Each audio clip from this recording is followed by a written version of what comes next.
Welcome to this brief demonstration of using Bring Your Own IP, or BYOIP in short, for Amazon VPC. This capability allows you to bring IP address space to AWS. The Regional Internet Registries, or RIR, supported by BYOIP are ARIN, RIPE and APNIC. In this demo we have existing IP address space from two of these Regional Internet Registries, or RIR, and want to bring these to AWS. In this particular case the IP space is IPv6 address space, and we will be demonstrating both ARIN and RIPE as the RIR.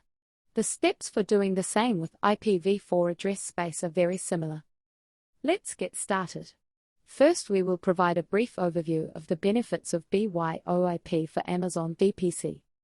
Next we will have a look at how to prepare the IPv6 address space within the RIR. You will see steps for both ARIN and RIPE. After this we will create the Root Origin Authorization, or ROA, object to authenticate the IP advertisement, as well as the self-signed X509 certificate used for AWS authentication. Next we will provision the IPv6 address space with AWS and start the announcement.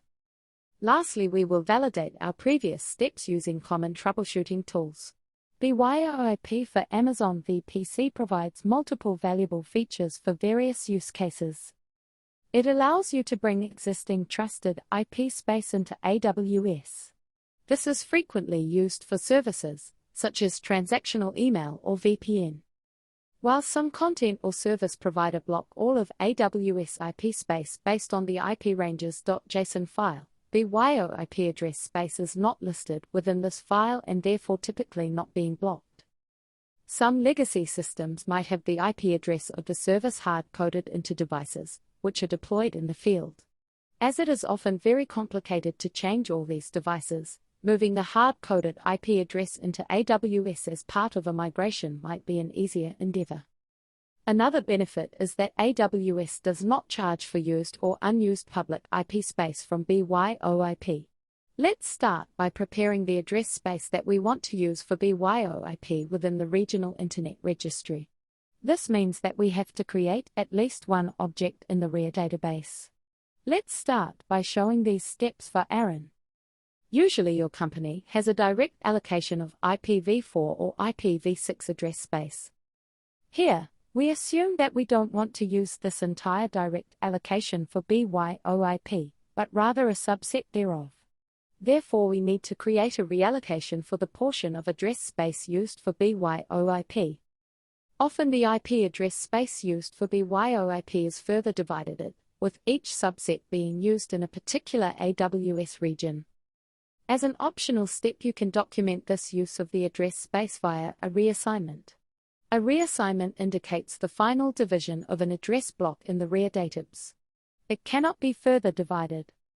But this reassignment has no effect on the functionality of BYOIP itself or the size of the CIDRs that can be used in each AWS region. In this particular demo we start with a /40 IPv6 direct allocation, out of which we reallocate a /42 for use with BYOIP for Amazon VPC.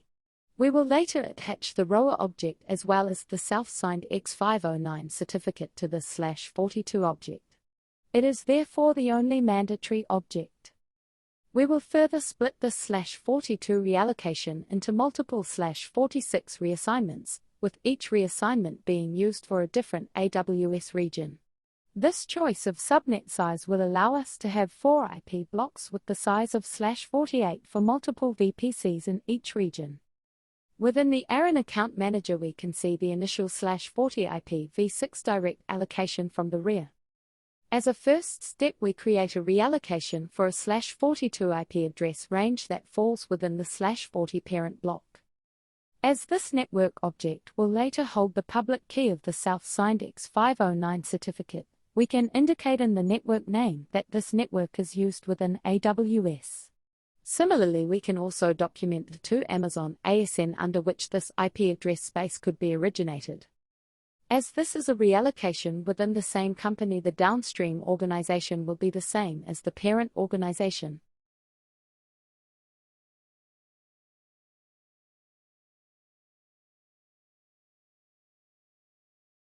Now that the reallocation has been successfully created, we can create the reassignments for each of the AWS regions. As mentioned before, this step is optional and will mostly help you keep records of what IP range is used in which AWS region. Therefore, it is a good idea to indicate the AWS region name in the network name. Specifying the origin ASN is not necessary in this case. As the downstream organization for this reassignment is still the same as the parent organization, we will choose detailed reassignment, as it allows us to specify the existing org object.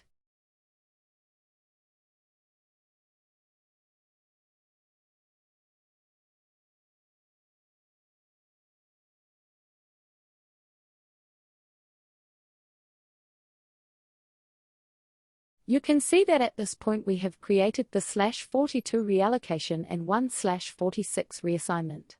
We can now repeat the steps for creating additional /46 reassignments. Preparing address space within the rear RIP is very similar to the steps that we have seen for the rear ARIN. The key difference is that reallocation and reassignment are called differently within RIP. Also with RIP, different names for IPv4 versus IPv6 exist. Last but not least, address space with RIP is usually assigned by a local internet registry, or LIR. As we are looking at IPv6 space in this demo, we start with an IPv6 block that was allocated by a LIR. We assume that we don't want to use this entire allocation for BYOIP, but rather a subset thereof. Therefore, we need to create a rear object of type aggregated by LIR for the portion of address space used for BYOIP. Often the IP address space used for BYOIP is further divided, with each subset being used in a particular AWS region. As an optional step, you can document this use of the address space via a rear network object of type assigned. A type of assigned indicates the final division of an address block in the rear database. It cannot be further divided. But this reassignment has no effect on the functionality of BYOIP itself or the size of the CIDRs that can be used in each AWS region. In this particular demo, we start with a /40 IPv6 allocation from our LIR, out of which we aggregate a /42 for use with BYOIP for Amazon VPC. We will later attach the rower object as well as the self-signed X509 certificate to this /42 object. We will further split this /42 aggregate into multiple /46 assignments, with each of them being used for a different AWS region. This choice of subnet size will allow us to have 4 IP blocks with the size of /48 for multiple VPCs in each region. Within My Resources in the RIP database console, we can see the initial /40 IPv6 allocation from our LIR. As a first step, we create an aggregate for a /42 IP address range that falls within the /40 parent block. As this network object will later hold the public key of the self-signed X509 certificate, we can indicate in the network name that this network is used within AWS. As this is a reallocation within the same company, the downstream contacts for admin C and tech C are the same as for the parent organization. With the status of this rear object being aggregated by LIR, we have to specify an assignment size for the final assignment blocks. Here we chose /46.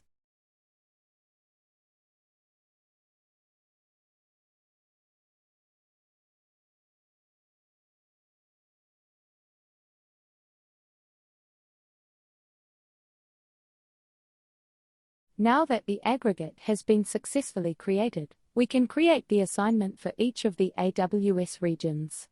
As mentioned before, this step is optional and will mostly help you keep records of what IP range is used in which AWS region. Therefore, it is a good idea to indicate the AWS region name in the network name.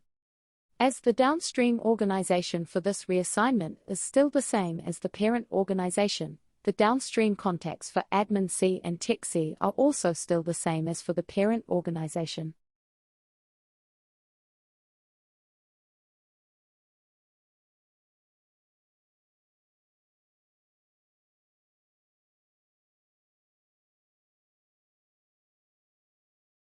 You can see that at this point we have created the /42 aggregate and 1/46 assignment.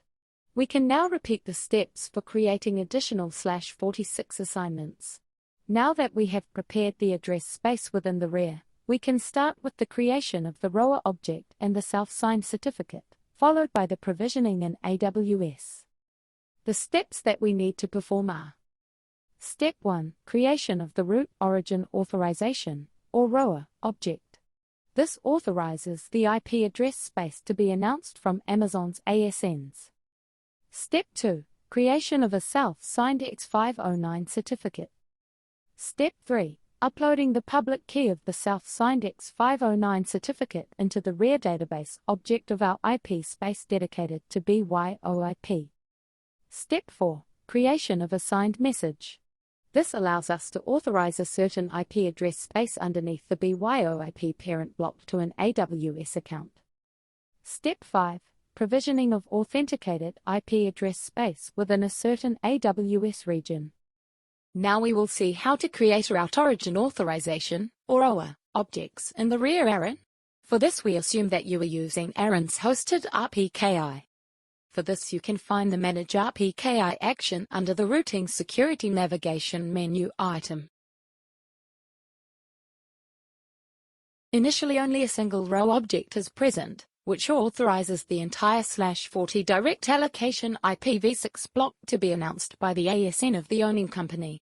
We need to create two row objects for Amazon BYOIP. The first one will authorize the ASN 14618 to announce our IPv6 BYOIP prefix with a max length of 48. With Amazon BYOIP you should always select 48 as the max length for IPv6 space, while using 24 for IPv4 space.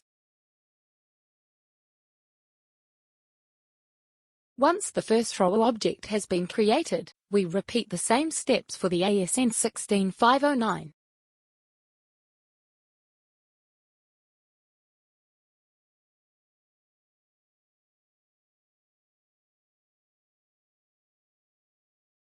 As a final result we can see the two new row objects for Amazon BYOIP, one for the ASN 14618 and one for the ASN 16509. Both using the same prefix and same max length. In the case of BYOIP, BYOIP will provide capabilities to create a route origin authorization, or OA, objects for address space that is allocated by a layer. Therefore the process to create such a row object depends on the layer. Here, the layer used provides a convenient web interface. We need to create two row objects for Amazon BYOIP. The first one will authorize the ASN 14618 to announce our IPv6 BYOIP prefix with a max length of 48. With Amazon BYOIP you should always select 48 as the max length for IPv6 space, while using 24 for IPv4 space. Once the first row object has been created, we repeat the same steps for the ASN 16509. As a final result we can see the two new row objects for Amazon BYOIP, one for the ASN 14618 and one for the ASN 16509, both using the same prefix and same max length. Next we need to create a self-signed X509 certificate, for which the AWS documentation provides the necessary steps using OpenSSL on a Linux-based system. A quick and easy way to get access to such a Linux-based system is to use AWS Cloud Shell in one of the supported regions. While Cloud Shell does not provide OpenSSL out of the box, it can be installed quickly and easily. Next we can generate the private key. After this we have to create the corresponding public certificate.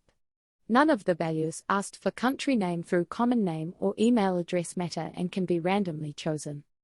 As a final step we will grab the content of the public certificate, which we will need to upload to the REARS database. We can now upload the public certificate of the self-signed X509 certificate to the REAR database. Let's start with ARIN before showing the same steps for BYOIP. In the case of ARIN, this public certificate has to be added as a public comments field to the network object of the /42 reallocation that we previously created. To do so select Modify to edit the record. You have to include the begin certificate, as well as the end certificate blocks, and may not include any new line characters. Now let's have a look at the same step for RIPE. In the case of RIPE, this public certificate has to be added as a remarks field to the network object of the /42 aggregate that we previously created. To do so, you have to add the remarks field into the record. You have to include the begin certificate, as well as the end certificate blocks, and may not include any new line characters. Next, we create our signed message that will tie a specific IP CIDR to a particular AWS account ID. The expiration date of the signed message specifies how long the message can be used for. Here, we chose 1 year for the lifetime of the message, which should give us enough time to provision the CIDR.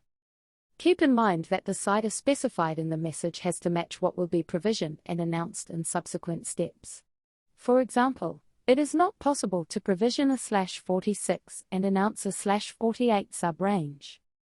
With the signed message, we can then provision the CIDR in a particular AWS region and validate the current state of it. After some time, the state of the CIDR will change from pending provision to provisioned. We can now advertise this provisioned CIDR from the selected AWS region. You can repeat the steps for provisioning and advertisement across multiple AWS regions or accounts.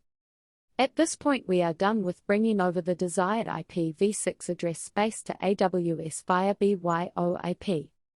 Next, we will validate that this IP space is working as expected and also show how it can be used within AWS.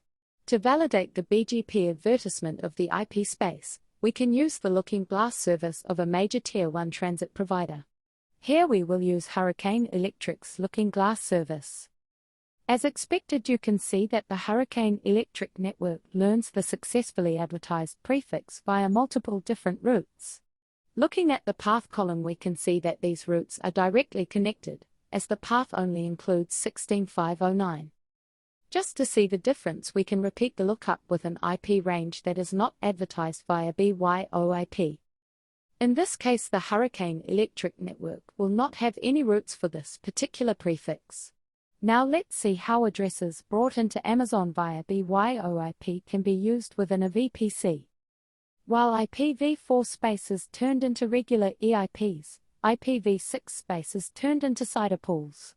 We can then use a /56 out of these IPv6 CIDR pools and assign it to a VPC, so that we can use /64 out of this VPC range for subnets. This concludes our demo video on BYOIP for Amazon VPC. Also check out our other videos about using AWS networking. If you liked this video, don't forget to click on like and also click on subscribe. You can also head over to www.edgecloud.net to find more interesting content. Thank you for watching.